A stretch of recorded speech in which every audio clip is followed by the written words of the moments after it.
बड़े ही पुरसोज अंदाज में। अभी कबल इसके कि मैं अपने इलाके की मुअज़्ज़ज़ व मोहतरम हस्ती को दावत दूं, मैं चाहूँगा कि चूँकि असल में ये महफिल दस्तार फजीलत की है, आपके इस इदारे से इस एक साल में 30 हुफ़ाज़ इकराम ने कुरान मजीद मुकम्मल किया है। पिछले साल की तरह आप सब कहो अल्हम्दुलिल्लाह। तो वह भी आपके सामने आखिरी सबक पढ़।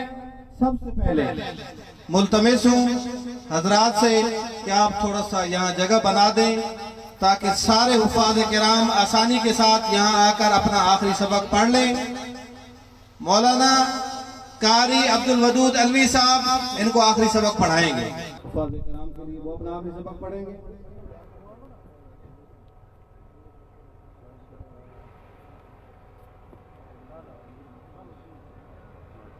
माशाअल्लाह माशाअल्लाह। आप सारे तशरीफ ले आए भाई।